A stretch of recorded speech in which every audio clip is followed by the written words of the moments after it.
Hey there, today, if you're watching this on the day that it was first posted, this is Tuesday, June the 21st. We're talking about marriage today a little bit. Our Bible reading plan that we've been following along has us reading today in Song of Solomon 1, 2, and 3, Psalm 72, and 1 Thessalonians 5. And I told you as we enter Song of Solomon, or Song of Songs, maybe it says in your Bible, instead of reading some of the text and looking at that together, you can read that on your own, and I'm encouraging you to do so. I wanted to talk today in the next couple of days about marriage and about some practical things we can do to improve the quality of our marriage, to surrender that marriage to Jesus. The first thing, obviously, I just alluded to it, if you want to have the marriage that God intended for you, if you want to have a marriage that honors God and honors each other and shows your children, your neighbors how the church looks, because marriage is a picture of the church, number one, you've got to surrender it to Jesus. You have to. It has to be Jesus' marriage, not just yours. And he has to be in the center of what happens. When we have weddings, and I get to perform weddings fairly often, and when I do, I often share a little passage, a little proverb that says a cord of three strands is not easily broken. Because you have the husband, the wife, and Jesus in the middle, it's not easily broken. You have to surrender to Jesus first of all. Second, and this is going to be huge, and you might roll your eyes at me for a second and say, oh, I get that, Adam. But listen up here. The key to marriage, if you can master this, then you can overcome almost anything in your marriage. However, this is really difficult for us to get a handle on. If you can communicate well, you can solve a lot of problems. You can let Jesus solve them in you if you can communicate well. And you might say, well, yeah, my wife and I, we talk all the time and it just doesn't go anywhere. We always end up in a fight. Well, here's the thing. That's called an argument, and that's not communication. Or you might say, yeah, we talk all the time just about stuff, but I find it really hard to talk about the things that are, kind of heavy. Well, then, just so you know, that's called chatting. That's not communication. You have to communicate about things that are difficult. Well, how do you do that? My wife and I have been married for 20 years now. Hard to believe. 20 years now.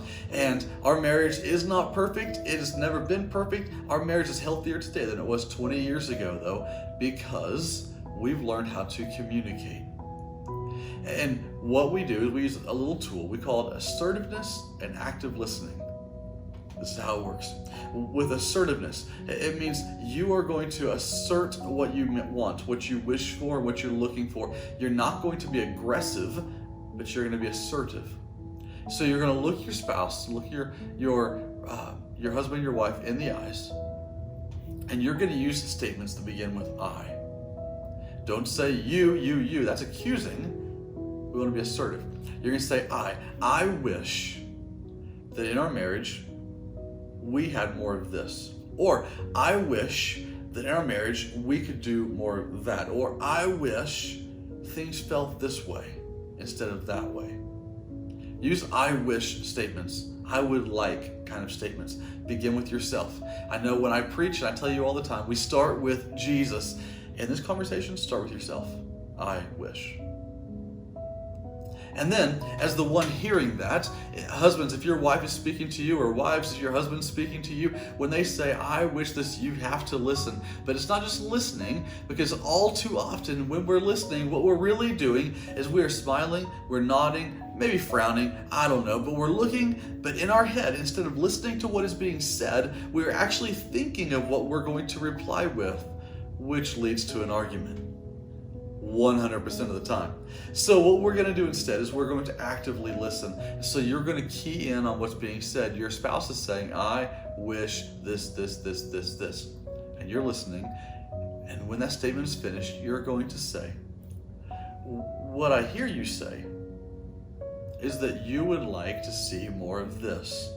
Or what I think you're saying is that you would like that to happen more often. Is that correct? And what you've just done is you've heard the heart cry of the one that you love, and you have disarmed yourself. You have let go of the desire to argue or to defend yourself, and you just listened. And you've communicated back that I hear you. I hear you. And then once you've asserted And once you've listened and heard and it's on the table, now the two of you can begin to try to solve this problem. The two of you can begin to try to come to a solution, to a compromise, to a plan.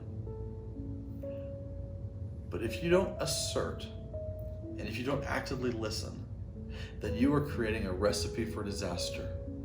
I heard someone say one time that the gap between expectation and reality is huge. And if we don't communicate expectations, then that gap becomes frustration, and frustration is the land that marriages go to die in. It's so true. So right now today, in your marriage, take a moment. When you get home from work tonight, before you go to bed later, I don't know where in the day you are right now, but at some point today, tomorrow, in the near future, take a moment, grab the hand of your spouse and say, can we have a conversation? Watch this video together and then practice this. I wish for this. What I hear you say is that. And then talk it through. If you can do that, then you can begin to take next steps together. I tell our staff all the time around here, and it's very true about my marriage as well. If you can't name the problem, if you can't talk about the issue, you can't fix it. In my marriage, if my wife and I can discuss openly, honestly, and without defense, then we can solve anything together. I hope that helps you. Come back tomorrow, join me again for the next step in how to help our marriages become healthier. Until I see you again, you are sent.